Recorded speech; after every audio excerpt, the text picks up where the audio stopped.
So, good morning guys, good morning classmate, good morning sir. I'm Rodrigo Asinto Dicoy and from BIT Comtech Tulos 2B. So, my topics is cable internet access, broadband security consideration, satellite internet access, and more.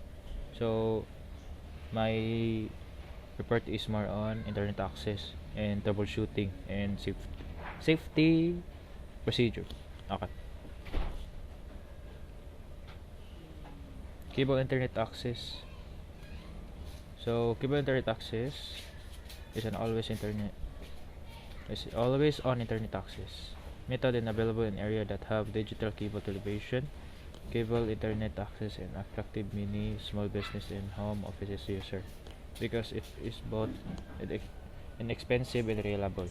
So, no? So, attractive din yung mga idol. So, for example, sa cable internet access kay like kani sa PLDT na home fiber.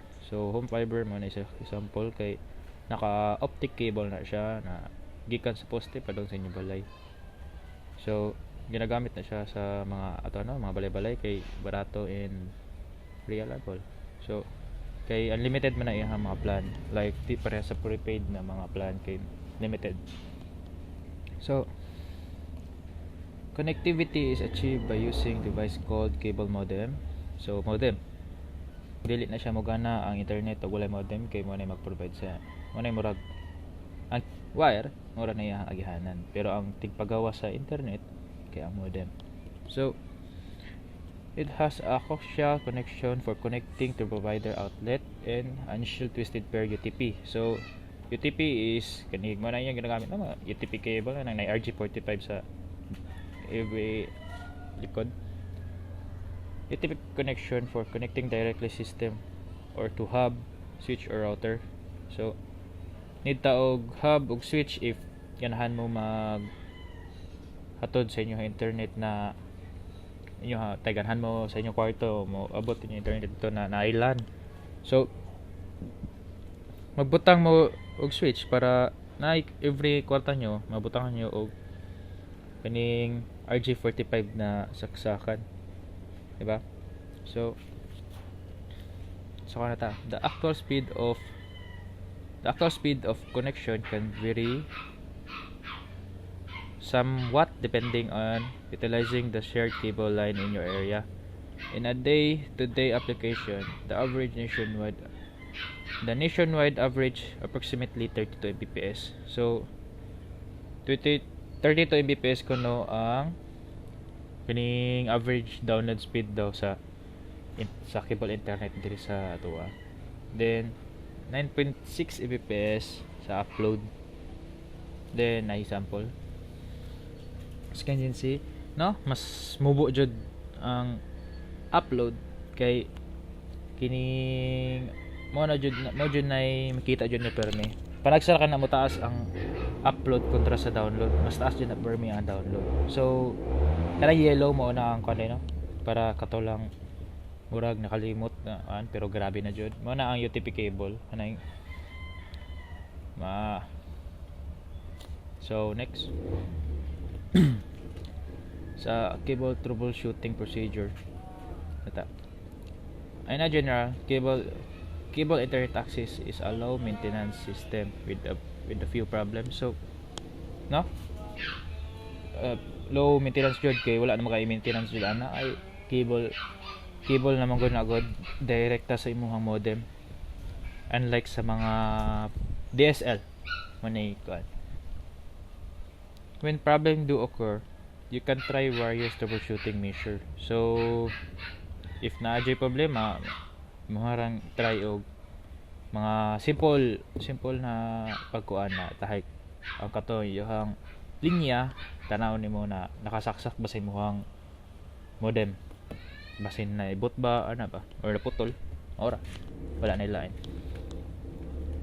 So check the user end before looking in the cable modem. Make sure that system is configured correctly and all cables are plugged in, no? Mo tawag ingon ganina na if wala internet tanaw nimo likod if imong linya nakasaksak pa jud sa imong modem and make sure the configuration is correctly, like kining sa imong paan na sakto ba ang mga configuration nimo.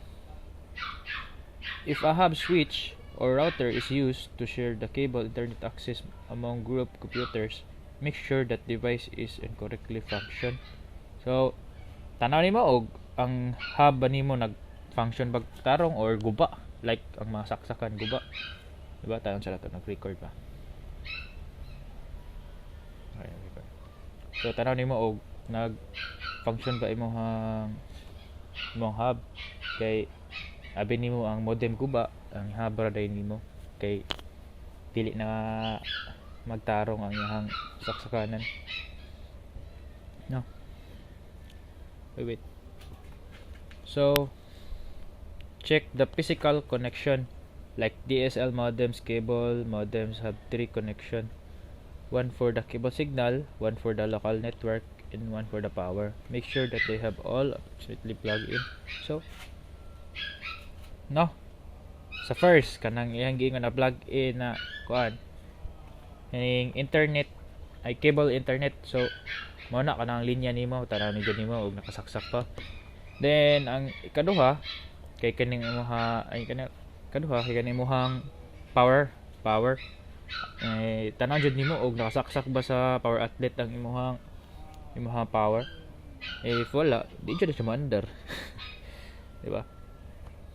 Then ensure the protocol configuration on the system is valid. If an IP address is assigned by Dynamic Host Configuration Protocol or DHCP, the absence of the address is sure indicator that connectivity is a fault. Try to obtain new IP address by using the appropriate command for operating system platform you use. So muna no, i-change IP nimo if kining wa nagkadimao. So next, check the indicator light on the modem. So check the indicator light on the modem. Most cable modem have indicator light that show the modem status. So na commonly used, makita naman dyan sa ato mga modem ning naay light para sa ining strong ba ang signal, ang imuhang hotspot naka-on ba sa imo hotspot sa modem, naka-on ba ana. So under the normal condition, a single light bitted ready or online should be lit. Most cable provider give the user modem manual detail the function, the light, and what they indicate in a certain state. Excuse me. So kita na, so halos tanan man yung device na ay mga manual, diba? Pero kasagaran wala na ginagamit kay most of the device right now is easy to use, but we need to kuha na to ang ato ang manual basin sa future magka troubleshoot need ta mag troubleshoot sa tong device. So next kay striking the power on the modem. Striking the power off on the modem is a surefire way to reset it. So ano siya. Next is call the technical support line. No? If you are sure that the connectors are all in place, configuration or the system is correct, the next step is call the technical support line of the cable provider. So mao ni usas problema sa PLDT diri sa Pilipinas kay magluhod-luhod na lang ka wa pa abot ang ilang technician babalik wa jud igo ra mo ayo kadali balik na pug guba manay problema diri. So mananaw kinahanglan og pero og sure jud ka na check na nimo imong line, walay problema, imong power nakasaksak di gapon mo on, then ara na ka mo tawag sa support kay di naman nimo wa naman kay power na abrihan ba mo modem para ayuhon kay naman ay warranty. Okay, so next, broadband security consideration. So next is broadband security consideration. Whether you use DSL or so muna DSL, kanang DSL lagi hapoy DSL ang PLDT kay ang DSL og fiber. Wait, ano na naka-explain na to si Pilay. These are cable internet access. Keep a few things in mind. Each these technologies offer always on service. That means even when you are away from your computer, still connect to the internet. So, no? Pareha sila na always on internet dai. So, always on jud na sila kay ang kapablahian lang nila ang DSL nana siya ay murag kini signal adapter na ibutang sa imong babaw sa balay para mo konekta sa inyong internet. Then ang cable kuan natural cable kaning cable na sa poste mo. Poste na niya connect. Manay lang kalayian. Then no? Security consideration man eh. So naay mga risk. Padayon na to ha. As you can imagine, the great security risk. So, there are quite security risk, no? Naay mga gamay na mga security risk kay always on man siya. Like, pwede ka makita, pwede ma-hack ang imong system na imasitay na CCTV sa inyong balay na nakakonect sa inyong internet. Pwede na makita, no? So, the longer you are online, the better the chance to someone can remotely access your system, no? Mas dako puan chance na ma-hack ka kay mas taas og oras ka gigamit or walay off imo modem. Pwede man i-off imo modem gapon. Pero kasagaran mo la dyan na gina-off sa mga tagiya. The operating system is used today. All have security holes that attackers with exploit.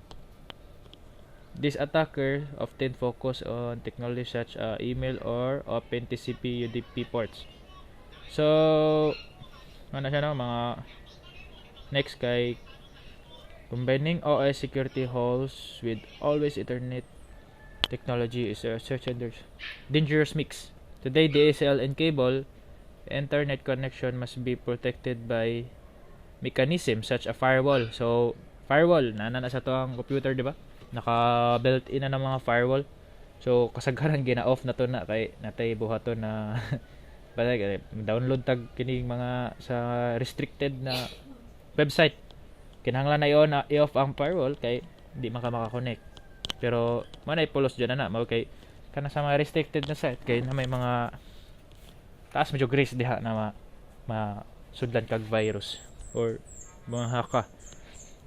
No.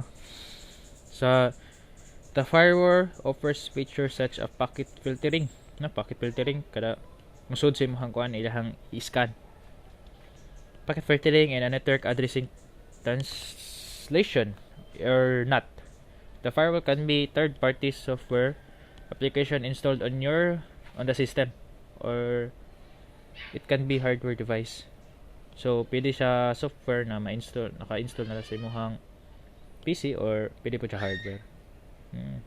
Actually karon pa ko pwede po din na hardware na firewall. Okay.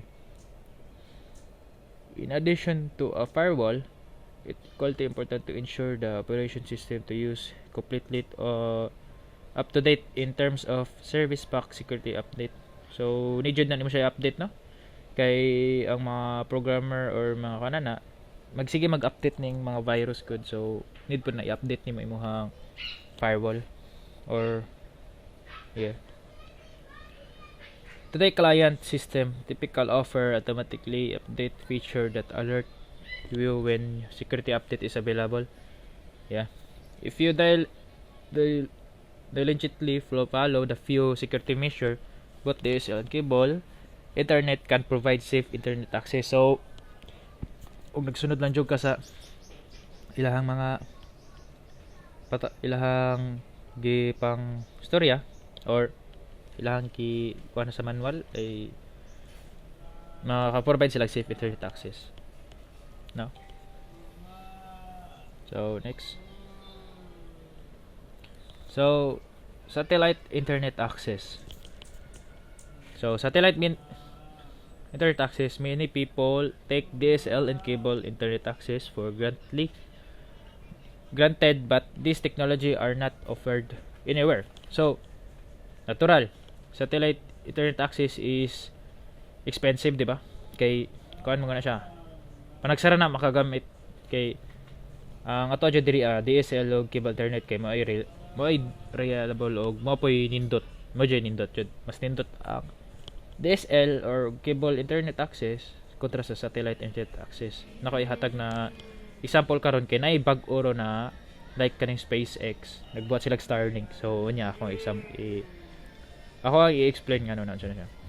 Many rural areas do not have cable internet access. Satellite access provide available internet access solution for those who cannot get other method of broadband.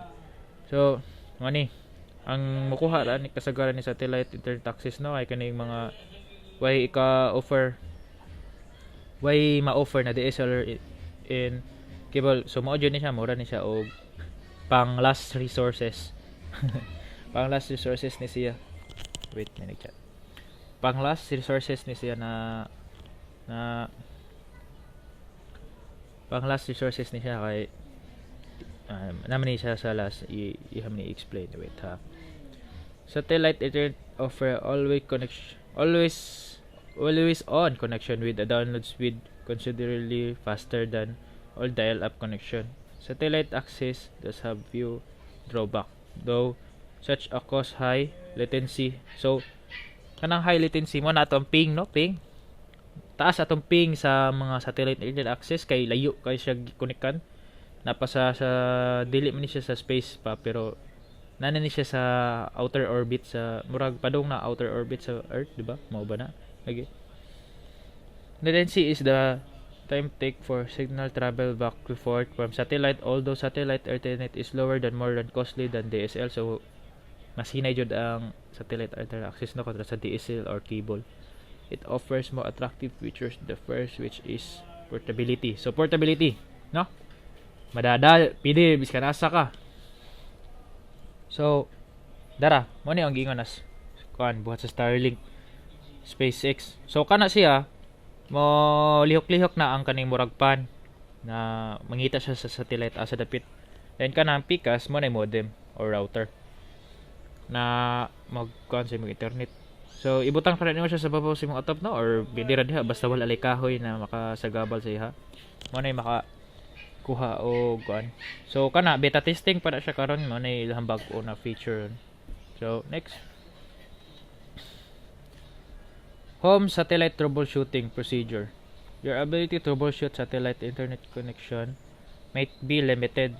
Home satellite internet in a line of sight wireless technology and installation configuration must be precise because the requirements many satellite companies insist the satellite be set up configured by trained staff members. So sa una no may ngana kinahanglan jud og para maka-install ka kinahanglan jud og mga professional no pero karon kay katong sa Starlink wala na kailain plug and play na lang kaato bali ibot sa una kay manual man nila pakitaon ng satellite by computer manual katong tig-install. Ang karon sa SpaceX kanang gibuhat ibutang nila sa kuan na walay punuan mo auto pangita ra siya sa kining satellite balik ka to siya mura siya radar na magana-ana magtugtuyo mo scan to siya sa langit then makakuha siya og pair time mo ni satellite kuha siya og pair pag ana di na siya mulihok magsunod-sunod na siya pero hinay. So rain fade refers to signal loss though mixture interface. The general rule is the smaller dish the more also ang kaning dish mo ni siyang dish kani kana circle mo na dish no. The more suspectable it is to rain fade. Home small business use small dishes. So mas gagmay og dish magunang mga balay-balayra or mga gagmay na business. Mas dako og dish kato circle, mas dako og mas taas og chance na mas kusog ang speed kay mas dako pa siya kuha. No? Rain fade. Kining mga taligsik. Muhina internet ana na may clouds, mo block sa iyang connection. Latency refers to a time lapse between sending or requesting information that the time it takes to return. As you might expect, satellite communication experience high latency due to distance it has to travel. So, taas jud sa latency, pero karon ang sa SpaceX, ang nindot sila ha, kay dili kayo taas og latency. Pero sa ato taga Pilipinas, okay na kayo na latency 20 ms. So dili na nalag biskan moduwa ka og games, di na nalag. ML di na nalag. Dili na nalag na ML sa para sa tuwa. Mubo na kay na. Pero sa ilaha, kuan na ining burag low kay mga dagko mag-file gud ilang ipang send, di man games. Kaya kaning mga games di man kinitaas kayo consume internet. Despite the distance light of sight. Despite of the distance, satellite is basically line of sight technology. This means the path between satellite dish, the satellite should be unobstructed as possible. So, ano siya no? Next. Cellular. So, cellular. No, mani pinaka-common sa to Cellular. Mo na siya ang nasa cellphone. Cellular. Mo na yung mga pinaka-basic na example. Okay, common kayo. Just put IPOTS can serve as being connect to the internet, so too can be cellular network. When the cellular network is used to purpose, it often marketed as possible as mobile data service. So mobile data service. So natay Globe Smart and bagong moabot ay karong year kay dito telecommunication. So is often market mobile in IC to connect to mobile device or desktop to a network.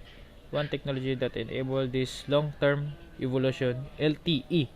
So manay LTE which is often referred as 4G. So LTE and 4G is same. Bali gilahi lang ang pangan. It's a fourth generation as long series product offering smaller service. So 4G. So ang latest na to no kay ang 5G. So natay comparison sila mga speed. So sa una 2001 na kuha ng murag release ang 3G. Ang speed niya 384 kbps. So as ang dili na mo iyang full capacity ha. Bali mo na iyahang murag standard na niya na speed na murag kaya. Ay bali dili standard, bali mo na iyahang average. Ay dili ba? Basta mao na iyahang kaya. Kay pwede pa man siya motaas good na pay moabot panag sa 3G moabot pa na og mga 1 Mbps panagsa. No? Sa karon na kuan. Sa una 2001 mo na iyang kaya. So sa 2009 nakakuha ng 4G. So ang kaya niya sa una sa 2009 100 Mbps or higher to 300 Mbps no? So ang 5G mo na pinaka latest karon, di ba? Grabe.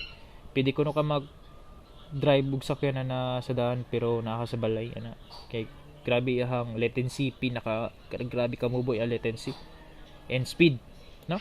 Kaya niya 5 gigabits per second. Grabe ka kusog na. Bali mag-download kag movie second na lang. Bali 10 gig na movie sus 5 seconds ano lang guro pas kayo, no? Dili ra pa jud na iyang full capacity. Napay mas kusog pa jud na siya. Napay kanang 5G moabot pa na siya og mga 20 siguro, 20 Gbps I think. So nanata sa safety practices, no? Safety practices. Electrical safety and ESD. So one of the most dangerous component when working with a computer is electricity. So natural kay mao man ay magpadagan sa atong mga device and computers ang electricity. So you must know the basic sa electricity, di ba? Para di ka mahadlok. Electrostatic discharge, ESD. So kining ESD na ni sa atong computer. Like padong ta bungkag sa computer na kinahanglan jud nato na siya i-discharge kay na siya naipon na kining kuryente. So imo na tangtangon ang component na napay kuryente na bilin. Possible ana maguba. Easily occurs when two objects discharge electric charge come into contact with each other. So pwede na imuhang ikaw lawas nimo or ikaw tao gunit ka sa computer na pag discharge pag gunit nimo na component pwede na maguba.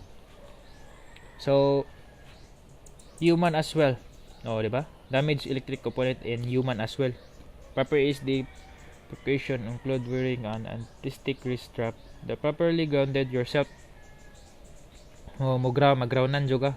Ma-feel na mong ground sa nabiugan na di jud ground kusog jud kaayo hang discharge. Depende na sa imuhang device imong gigunitan. So installation safety. Common sense is the best tools. So common sense. Common sense lain sa gunitan nimo ang kanang mga putol na wire, pudit gunitan na nimo na wa kay common sense, kirig ka. Diba? Best tool you have when comes to installation safety. If letting heavy box or equipment, be sure to bend at hips when lifting to get enough to people to assist to keep from anyone getting hurt. So, no? Imo dyan ipalayo na may anak kay para way problema. Place equipment in appropriate space and follow all installation rule and guidelines. Particular with items such as racks. So, musunod jud dapat sa ilahang mga rules and guidelines, no? Kaya para dili ta abutan ng mga panahon ng magka-problema ta sa atong mga devices. Understand the purpose to all tools. So, you must know the each purpose sa tools, no? Dili kay ang star screwdriver imong gamiton sa flat, no? Or ang basta mo na siya di jud mo gamiton ang asa na siya, no? Gamiton nimo siya sa specific rule na yang gibuhat na device na tools, di ba? And use for the purpose, don't use screwdriver as a chisel. Dili nimo na pili himo chisel, no? Panduk. For instance, although it may take longer to do something correctly, it increase safety when you do. So mas taas ang safety if mo sunod ka sa unsay gamit sa mga tools. Kaya pwede naman panagsagod na no, hindi ma-recommended pero na ginabot yun na panagsa na gamiton ang usa ka tool sa dili niya space iyang trabaho, di ba? Fire suppression is a key to considerate the computer center design. Fire suppression is a fact actually extinguishing as a fire versus preventing one, or primary type of fire suppressing system are in use. Fire extinguisher in fixed system. So, ano siya na? Tara. Fire extinguisher. So, wala mo kayo fire extinguisher. Grabe na dyan. Diba? Kaya naman dyan na sa mga building. Excuse me. Fire extinguisher are portable system.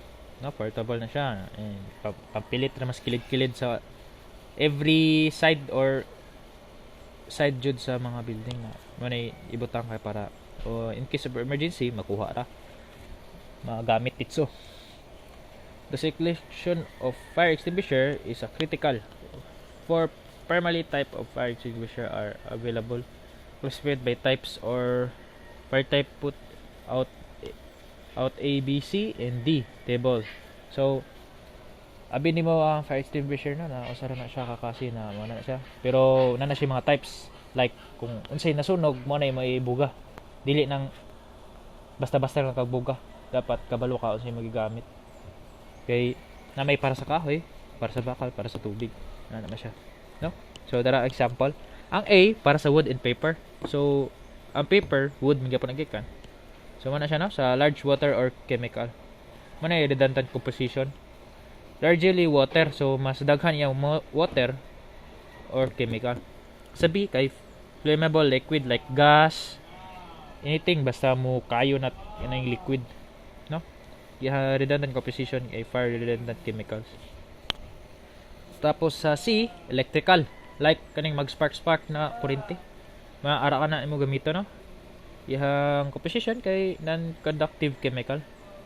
So, kining like imong computer. Nagkayo, pwede rin gamitan na ni. Guba no dyan na. D. Flammable metals. Laya, manino, bakal na kayo. Kani mong gamiton kay para kuan mapawong siya dito. Tapos iyahang composition kay various type specific. Fixed system. So, fixed system are usually part of the building system.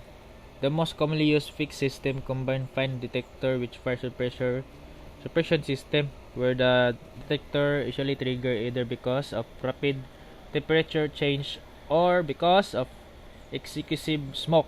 The fire suppression system use their water sprinkle or fire suppression gas. Water system work with overheated nozzle, and this system are most common method in modern buildings. Water system are reliable and relatively inexpensive and require a little maintenance. So no, common murag kabalo na magurtaan na kini like sa patayan na mga classroom na to, di ba? Tanaw na murag na yung mga hose or mga tube o di dyan makasabot og Bisaya tube na naglabay-labay sa babaw nato niya na murag bantay mo na murag nozzle dito nagdaghan na every 2 meters or 1 meter ang gap na ay mga na niya na murag red katong tunga ato na di ba na red mo to yahang bulb kay og init kayo bubuto to siya niya pag buto ato muawas ang tubig.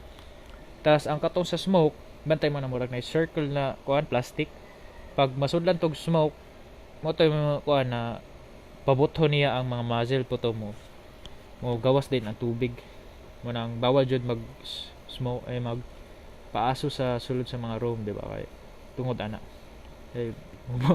tingaan mo makaligo mag tubig. Okay, tas high cost to siya kay need og maintenance kay lain kayo og wa ninyo maintenance sa inyo abot sa panahon nga na way pulos kay di mo buto ang nozzle kay wa na maintenance, di ba? So in case of an emergency, so mo ning og na emergency mo ato ning pambuhaton. Regardless of planning to precautions in place, sometimes accidentally happen. When they do, it's important to have emergency procedure in a place dealing with them.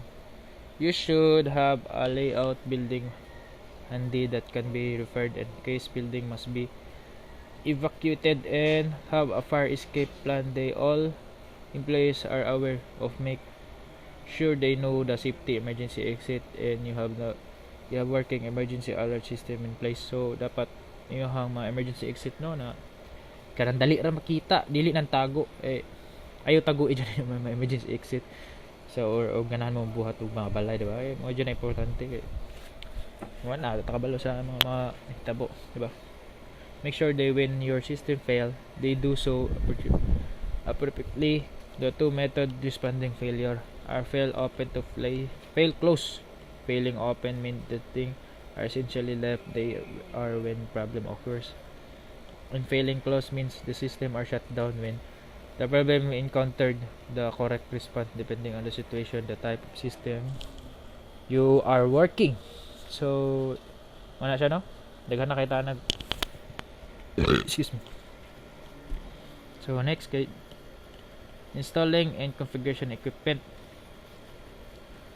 topics. Then the chapter focus on the benefits of various technologies and safety practices. This section expand that block technical installation and configuration of equipment using the practices.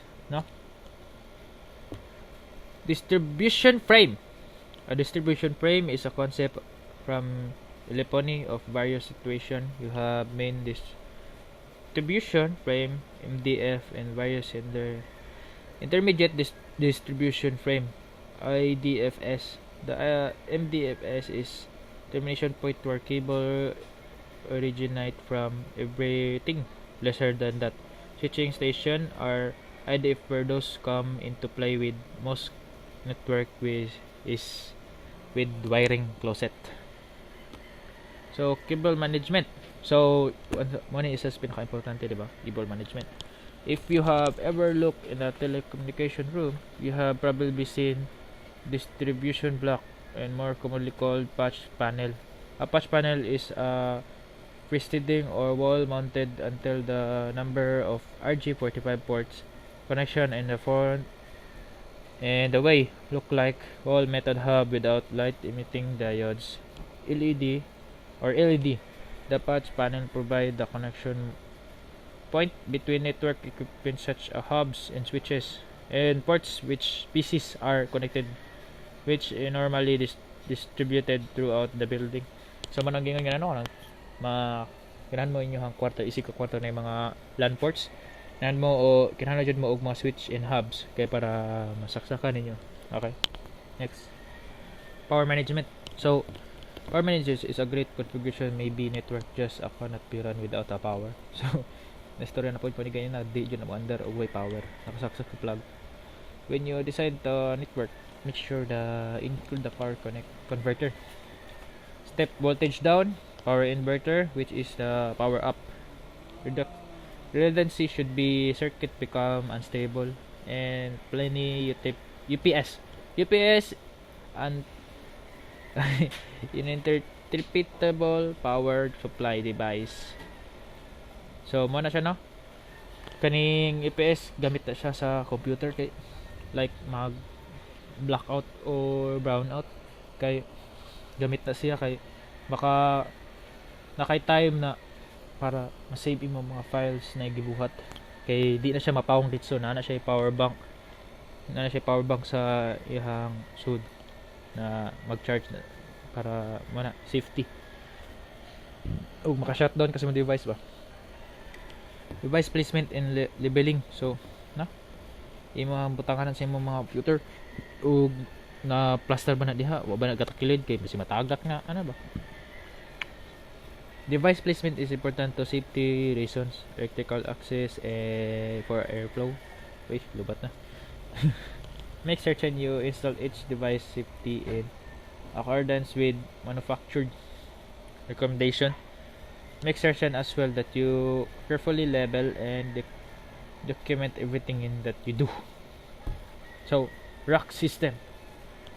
So, murag mo na ni siguro ang last, diba? Ay, napadisulod.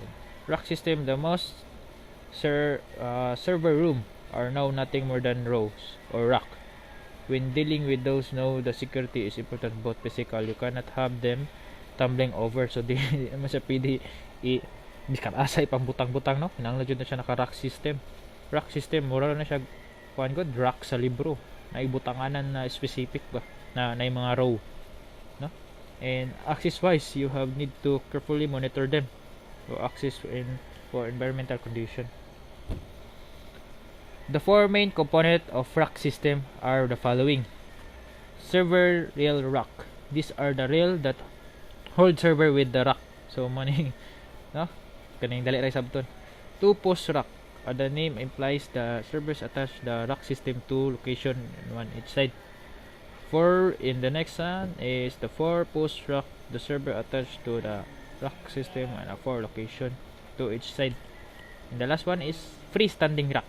This can be the own and support the server within the opposed to being mounted as the wall. So, mana na siya, no? Thank you guys. Unta na may na-learn sa akong report. And dawat punta ni mo ni sir. Thank you. Love you all. Thanks.